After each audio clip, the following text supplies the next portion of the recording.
Très bien. Ezeko Yinda, Nakatia Goma avec Yabintu. Bintu Keita na AFC. Bintu Keita, AFC M23. Yako Yinda, Kuna Bandeko Balandi. Bonjour, bonsoir. Cette nuit, pendant que je tourne cette émission, Eza urgent, beau partager, beau partager. Dans un message moko que je veux vraiment que et atteindre un plus grand nombre Yabatu. Cette nuit, dans le cadre Yamae Mazana Kachako Salema, nos Wazalendo déjà en pleine action sur toute l'étendue de l'est du pays. Naroloba est mobimba déjà. Match na bisabino ke match robaluka, neti na film batubazao kantia neti ba jeu. Alors nous sommes arrivés là où il fallait arriver. Narosek sabino awa maloba ya rebelle terroriste Nanga et toute sa bande en face ya Keita. Au moment où nous parlons, Milinga Otobengaka fumée noire. Milinga fumée noire ndezanaka tchagoleka. Na kokende pe lombangu. Avant na banda d'abord émission, je crois que na Bukavu avec ces slogans que nous allons vulgariser bana Bukavu partout. Angu Shaoule. Il faut que ce message soit vulgarisé partout et surtout pendant cette période oyo Bintu Keita azali na mabele ya ba terroristes, les gens qui tuent, les gens qui sabotent la vie de nos compatriotes à l'est du pays, les gens qui font du n'importe quoi. Il faut que ce message puisse vraiment être viral. C'est pourquoi nous avons tout intérêt de partager massivement cette vidéo. Nous allons également parler de cette histoire de Moïse Nyarugabo. L'Assemblée nationale reste-tu? Kamere ne parle rien concernant le dossier Oya Moïse Nyarugabo. C'est lui qui a été aperçu aux côtés des rebelles à l'est du pays, aux côtés il y a Kabila, dont les immunités ont été levées ici, na Sénat. Mais Tomoni, Moïse Nyarugabo, Azakimia, donc bazo inquiété était. Des masolo bandeko balandi, faut tout bêta et atteindre les élus, bah députés, bah comprendre réellement ce qui se passe. Comment expliquer que Moutou Azo continuer à siéger? Nayoki ke azasoki suppléant, il y a Gizaro. Gizaro nde mtu atikela ye ebonga azana kacha ko fonctionner na kacha bonga wana. Mais Gizaro azali actuel ministre ya ITPR. Nandenge ya batuti, oui, comme vous le savez très bien. Mais bota la makambo bazana kacha osala biso. Bota la makambo bazana kacha osala biso. Mais le parlement bafandi kimia. Nako kende na kekpe kokundola awa video moko na kochela bino awa. Nasina lekisango une fois ici, ya Mubake, Valentin Mubake wazara ya UDPS, mayazali koloba sur nani Vital Kamerhe. Ngaite, ye Bogolandaye awa. Bogolandaye awa, je crois que tout est au rendez-vous. Nabi Kamerhe oyo boza koloba Kamerhe. Ngana za Bogolandaye, nazo fungola. Bintu Keita, qu'est-ce qui se passe là-bas? Napometaki bino qu'il fallait nazonga bande balandi. Pour la dernière partie, probablement pour Rolandango minuit, bao bazana est du pays, même au-delà de minuit, doit permettre. Mais date ezara ya lelo parce que je tourne cette émission, c'est le 13. Atako yeko tombe et pas nabino le 14, ça ne dérange pas. Maintenant tournant le 13, c'est la dernière partie.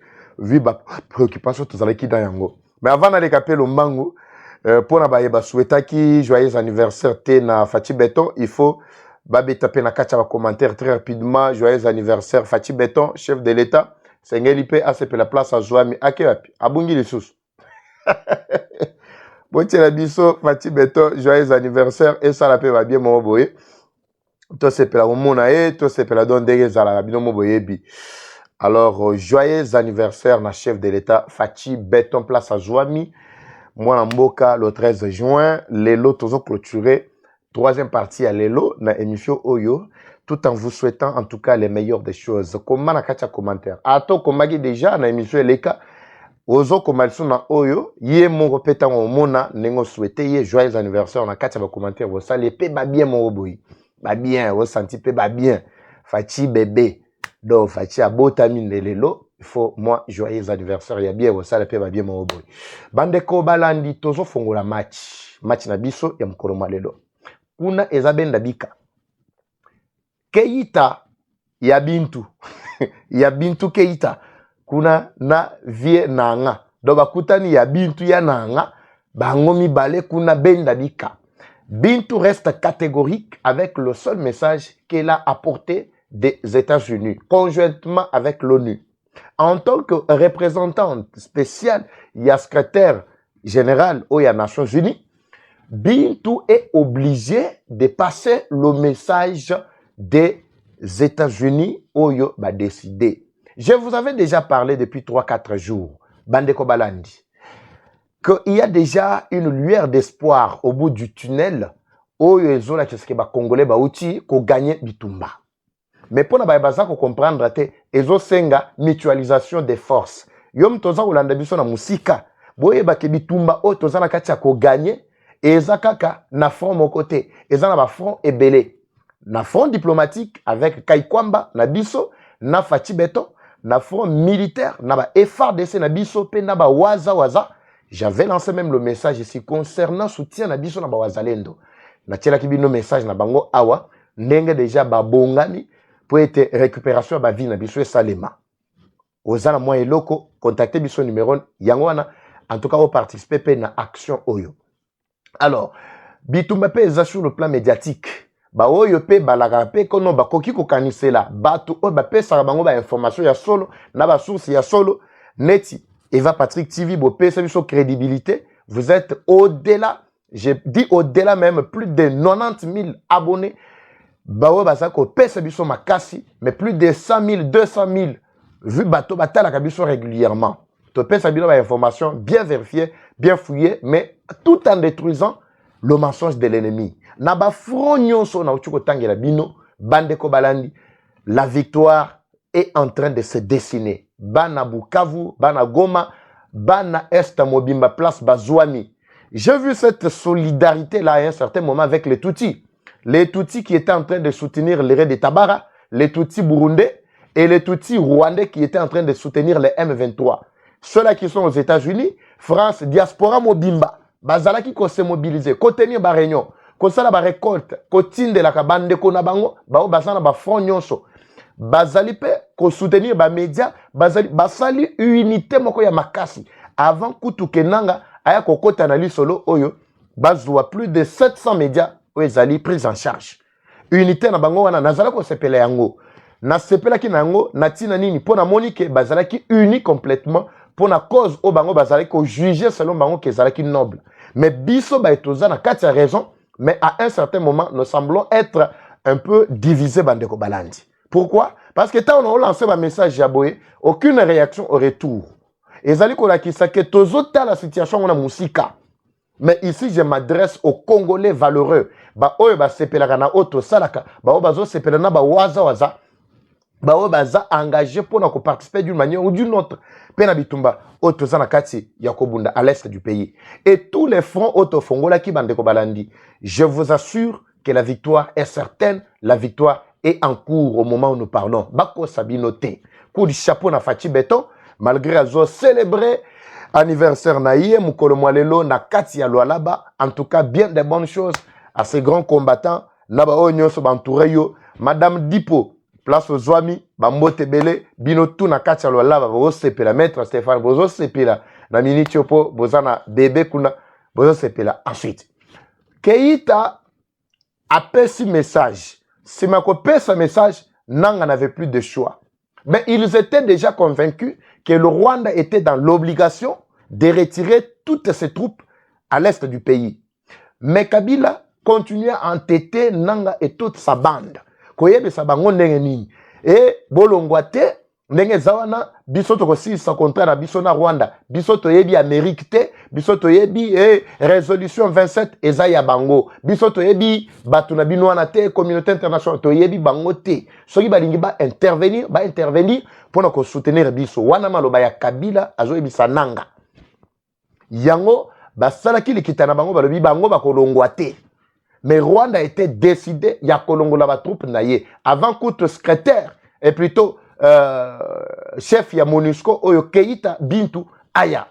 Je vous avais déjà montré, babus mo e kotaki, nandenge zalaki komema bat. Bako saki bino ke babus wana, e zalaki komema soi-disant, les Rwandais bao bazalaki na kati ya mabele wana depuis longtemps lukuta na bango bato baye kozwa ezali nde ba oyo batransplantaki batindaki na kati ya mabele na biso epa Kagame na gouverneur na bango oyo ya Rwandais waza ya Nord Kivu wana na ya Nord Kivu na ya Sud Kivu bango tout bakenda ko mobiliser kuna. Vous vous souvenez na tiela kabino vidéo awa bakenda ko mobiliser kuna boete batuti bango ye ba ko kota na mabele na biso ba fanda ba yaki na sengo nyonso bakoti ba msu ba frauder bakoti.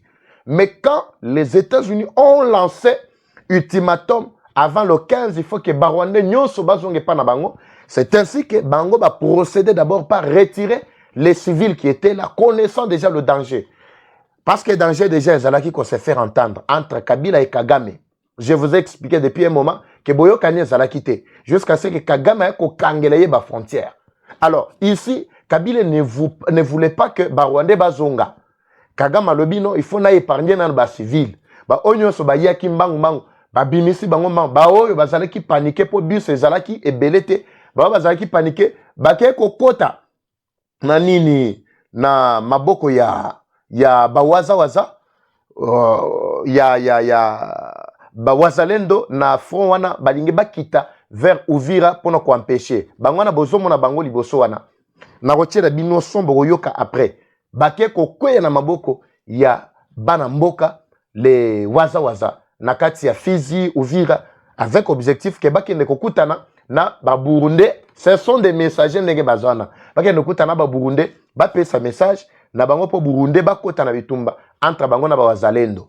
Alors ba capturer bango ndenge bazawana. Donc les waza sont plus que déterminés na ba front nyonso a moyen bo kima lisusu ezate. Le seul chemin ezaka na kati ya Rwanda.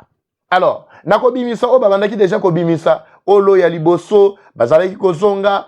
Donc on était en train de voir bandeko balandi déjà que Kagame ne voulait plus des accrochages avec les États-Unis. Mais Keïta tango pesi message nanga yebisi nini alobi aonde zaboye biso tozana place ya kokende te. Tango bozolo bake to se retire wana toko se retire toko kende wapi po biso toza ba congolais nanga zo tuna Keïta lobi yo est-ce que yo yebite ke ngana za congolais. Keïta lobi oui oza congolais mais avant bo occuper Goma Bukavu bo déstabiliser bozaki nesika o bozaki ko fanda bozonga ka bisika na bino position initiale na bino wana nde place oyo bazo senga bino bo sala retrait parce que oye komi benda bika choix ezali susu te Tshisekedi na kaikwamba batamboli mokili mobimba. Cette décision vient des vrais décideurs du monde entier. Donc c'est-à-dire bazana place à kokoti sa sous plutôt recours te. Donc nanga nenga zawana atakwa ke yuapi atake pas diable ko yebisa non chef na yo oyo na noma avant yo azalaki déjà awa yango na pesa ke mitindo ayebisa bino bo se retirer. Donc c'est-à-dire match esuki kana niveau wana esili na kosila bandeko balaki benda bika auto zolo bana buto awa benda bika nanga yebisa lobi me bino bolo bito se retirer toko kende wapi mutuna bazongisi na mutuna mususu bokozonga kaka place bozalaki avant bo occuper mabele oyo bozana kati ya komona bandeko ebebi nanga lobi comme ça bo pesa biso quelque temps to sala nini to kende ko réfléchir après 2 heures to ya kozongi sala bino répondre botala ndenge bakabwanaki et dans place moko nazo sepela na mona ngo régulièrement bozela moni place oyo wana Keïta Keïta en tout cas pena Keïta za méchante vraiment bon moni Keïta ye wana mama wana a meli ndenga zawana siko botala position ya nanga botala nanga siko en face botala position babité aonde zaboye ebeli moins to libérer facilement ezate Keïta lobi niet biso to telemi il faut to bouger Keïta ye wana bolanda sikoyo allure ya nanga botala nanga mote pelelie na katia bandeko ezandeko mwa ebisika lipepeva omoni na mutu na ye wana ndenge chauffe na minute oyo toyebite donc na lure pena mutu na ye chauffe na botala zo botala pena ndenge aza kotala lure ya Keïta so azakata na mundu ki place wana pena heureusement que Keïta ba déstabiliser sal mobimba ba stériliser sal mobimba soki keno bazalaki na possibilité ya koboma européen na babomi ata koboma Keïta wana Malgré nyonso oyo Keïta, il fallait appeler ça lokola message qui ne pouvait pas cadrer avec makambo oyo Keïta yelaki. Waza déjà libanda, waza batelemeli dossier. Balobi biso awa, c'est la libération de nos villes. C'est pourquoi vous avez vu Toye Mbangu pona koye sabino que la ville de Goma au moment nous parlons c'est en feu. Ezopela. Les Wazalendo ba pesi message à Bolandi. Babi bango babanda ozela le 15, mais le 15 kala mingi était dans 2 jours. Bande ko balandi.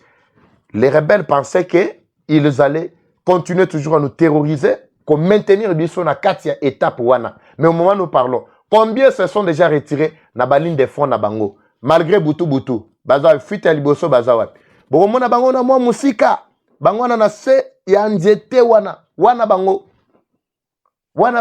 na kati ya kokima bazo se déguiser na kolata batenu ya la police bazo kimela na angle wana ebele bakimi déjà na baline de front etikalika mwa makelele ya pamba na kati ya nini ya Goma bola mukaboye avec ça bona mukaka boye déjà tongo etaneli bango na mutu bandeko balandi.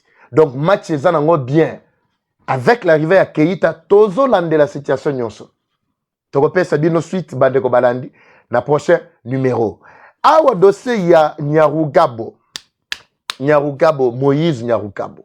Mais comment ce monsieur qui siège en tant que député na bakatintima oyo bazako siéger lokola ba sénateur mais bazotala bango te poani qui ne connaît pas la descendance, qui ne connaît pas l'histoire ya makamunyo soana. Vital Kamerhe président de l'Assemblée nationale. Tshisekedi t'a fait confiance. Tshisekedi a sali manso pour être à Longola yo esiko zalaki déjà condamné, carrière na yo déjà enterré, à susciter yo, à remettre yo na vie. Ba peso petit ba responsabilité ya minene. Président de l'Assemblée nationale, la deuxième institution en Bokanabiso. Mais qu'est-ce que nous sommes en train d'assister? Dossier à Moutamba, vous avez pris avec vitesse. Quelle urgence vous avez dans le dossier à Moutamba? Et soi-disant pour un détournement. Besoin de vitesse. Vous mettez en place une commission et vous faites ceci, vous déclarez, vous obéissez na dictat. Il y a procureur général, il y a cour de cassation. Mais le dossier est brillant, le dossier est continuer na kobo makabiso, bozotala yangote. Moïse Nyarugabo, qui est actuellement en train de siéger en tant qu'élu. Malgré azo siéger, na cadre, il y a Ebonga, il y a Gisaro. Mais il continue à travailler là-bas. Nous l'avons vu aux côtés de Kabila, à l'est du pays. Tout le monde a certifié que Moïse Nyarugabo travaille pour les rebelles, pour les ennemis du pays. Mais l'Assemblée nationale de ce même pays continue à protéger un tel monsieur. Je me demande, par quel miracle vous me laissez croire que Makamomo Baka Lobaki ezali ya solo. Nazoti ke la bino bandeko balandi. Vidéo oya Mubake. D'abord nazoti ke la bino vidéo mona tiela kibino ya oyo député européen Makamomo Lobaki sur Kabila. Namoni bakenda ko lokota kamwa vidéo moko bazo filmer batata moko boye soki batata mwasi. Batata mwasi soki 6 7 badi oyo yaya ya Joseph Kabila Kabange. Oyo yaya na ye. O tata mwasi na biso yaya botala Jean-Pierre Bemba botala ezali diversion. Ezali diversion. Soki batuwana bazaki ba yaya ba grande sœur ya Kabila. Où était-elle durant tout ce temps où ya mandat bandeko na bango à la tête du pays? Bazalaki wapi? Même pas une seule fois toyoka bango biso toyebi kaka oyo Zoé na Jeannette esili nde bawana biso toyebaki. Eza récente, l'histoire, cette histoire n'est pas récente. C'est une histoire qui date de longtemps. Boyebi yango malamu. Alors tozana Tshisekedi qui ne connaît pas tous ses frères. Même ba photo tant bazwaka photo ya famille quand il a prêté serment bazalaki ensemble malgré ba grand frère na ye na baleki na mususu bazo sama kamuna bango na poto mais ils sont là bayaka bagikangi sa photo bango to mona kanenge ba telemaka. On a vu que famille Tshisekedi Etienne baza autant Félix papa malgré Félix ça mwana libosote mais ba oyo bazaki na bango ba fandi na mama na bango to moni bango on a certifié mais ba o wana bazo la biso na bauti wat ba yeko bimaka awa tango Jean-Pierre Bemba a confirmé makambo tolobaka régulièrement. Cette vidéo doit nous interpeller beaucoup. C'est pourquoi vous devez partager au maximum cette émission Bandeko Balandi. Parce que ça doit servir de génération en génération. Bana na biso ba yeba Banani va diriger Kibiso depuis un certain moment. Après la vidéo, vous allez suivre la vidéo de Moubake qui parle sur Kamere. Bandeko Balandi. Mathieza Obeb. Bon, là, nous, on se retrouve tout juste après. C'est parti. Au nom du groupe Europe des Nations des Libertés, M. Schaffhauser. Je voudrais d'abord remercier mes collègues, une fois n'est pas coutume, pour leur pertinence sur l'analyse du Congo et plus particulièrement M. Pitella. C'est un pays que j'aime beaucoup. J'ai moi-même été auprès du vice-président dans la période de transition, Zaidine Goma, et j'ai suivi cette transition en étant un des acteurs. La difficulté du Congo RDC, c'est sa richesse. Puis-je rappeler que Laurent Désiré Kabila était allé chercher, on est allé le chercher parce que l'Ouganda et le Rwanda avaient décidé, sur ordre d'une puissance extérieure, je peux donner des précisions, d'envahir le pays. Puis-je rappeler que pendant que Laurent Désiré Kabila envahissait le pays, un certain nombre de sociétés signaient des contrats. C'était des sociétés américaines. Puis-je aussi rappeler que lorsque Laurent Désiré Kabila se retourna en étant un patriote pour son pays, on décida, ici à Bruxelles, j'ai eu l'information, je peux dire de qui il est décédé depuis, son élimination, et qu'on est allé à Washington chercher également l'ordre, et il fut éliminé 15 jours après. Et puis-je rappeler qu'on est allé chercher alors Joseph Kabila en se disant, ce jeune, on le manipulerait parce qu'il n'était pas il était de nationalité rwandaise et qu'on allait en faire un président. Tout ceci est de la manipulation. Ce qu'il faut pour la République démocratique du Congo, c'est une souveraineté retrouvée, une armée qui se batte effectivement, une MONUSCO qui est au service de la paix et qu'on arrête les prédateurs qui sont liés au crime organisé et avec des États hypocrites liés à des multinationales. Je vous remercie. Au nom du groupe Europe. Vous avez suivi. Cette vidéo doit faire le tour du monde. Bandeko Balandi. Là, ce n'est pas moi. Rwanda et Ouganda avaient reçu l'ordre d'envahir la RDC. Il fallait utiliser Mouzé comme Congolais, à Zalawana. Mais quand Mouzé est venu, et après après avoir pris le pouvoir, parce que ce n'est pas Mouzé qui était prévu pour qu'après le renversement, il y a comme président parce qu'il ne voulait pas qu'il y ait un Congolais. Il y avait quelqu'un d'autre qu'on avait déjà prévu. Alors quand Mouzé est venu, amoni ndenge bazoboma bandeko na yamoni comportement ba rwandais oyo tozana kati ya omona na Goma, Bukavu partout kuna ki patriote ya Mouzé et mati. Tango e mati akomi koboya abengani ba rwandais aboyi ba atrocité zalaki na kati ya osalema sur sa population. C'est alors que le 1er janvier, Basali Likitana et na Bruxelles, na Belgique. Moi, je vous avais parlé de ça. La Belgique, à l'époque, et les États-Unis, à l'époque, de Bush, Batunyo Sora, George Bush, Ezala Junior, Ezala Tatanae, Bangonyoso, ce sont eux qui cherchaient à tout prix, Bakomi Sambo Kanabiso Oyo, et comme une partie à Empire Yima, par ordre Oyo, Bapesa ki Rwanda, na Ouganda. C'est ainsi que baeko préparé mutuna bango wana oyo kanambe o bachela kibiso bakosi ke azala ki mwana ya Mouzé qui est resté pendant plus de 18 ans à la tête du pays. Vous avez suivi? Ce n'est pas moi. Mais tant que Jean-Pierre Bemaye Koloba, babi Jean-Pierre Akosi, na député européen OP Azo Kosa. Vous avez suivi? C'est pour vous dire à quel point nous sommes infiltrés Bandeko Balandi. Dans un ticket bino vidéo Yasuka, Moubake nenga zali Koloba sur Vital Kamerhe. Je reviendrai sur le dossier ya Moïse Nyarugabo qui continue à siéger. Bakantitima, Bango Nyonsowana, Bazo continue à siéger. Sous l'œil impuissant, il y a 2 présidents. Il y a Assemblée nationale, il y a Sénat. Bandeko Balandi. Je vous reviens dans le prochain numéro, probablement Lobby. La patrie ou la mort, nous vaincrons. Suivons la vidéo de Moubake sur Kamerhe. À la prochaine. Nabi Kamere oyo boza koloba Kamere. Nga nazana Kigali. Ngai nazana Kigali. Po Tshisekedi tosalaki ASD, Alliance pour la sauvegarde du dialogue intercongolais. Et même biso na Kigali. Nasala 2 ans kuna. Donc naebi batu nyonso wana. Naebi bango. Ezala mokolo moko boye na tongo.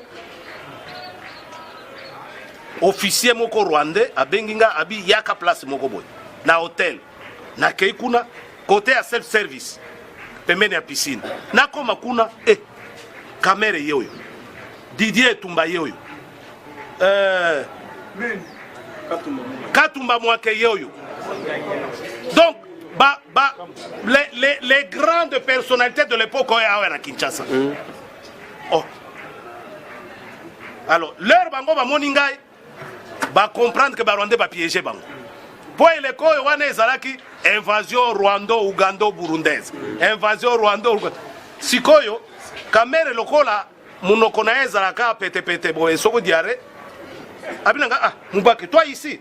Nabi non, c'est à moi de te demander qu'est-ce que tu es venu faire chez l'envahisseur.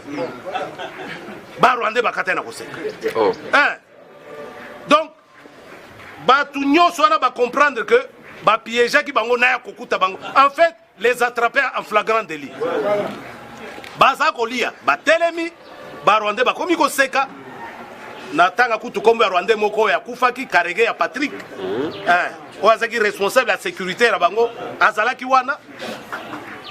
Sikoyo bango ba telemi bazokende. Kamera azokende boye namoni ba papa mibale bazoya. Baya kopesa embote. Ba papa na bazolo ba Kinyarwanda.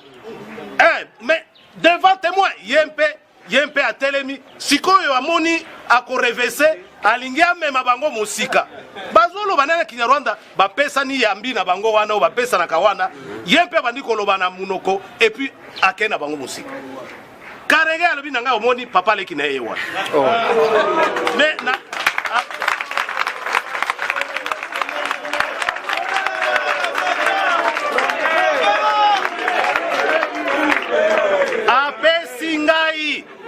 apesi ngai adresse apesi ngai na adresse esika bafanda ka famille na yekuna na Kigali apesi ngai yango na bimisaka na télévision wana na bombaka yango te banda mokolo wana na yoka démenti te. Est-ce que Karege akosaka ça c'est pas mon problème, mais yo soki Karege akosa poni ni o demataka yango te yo kolo makam donc wana etalinga isute yango wana. Vraiment merci à suivre.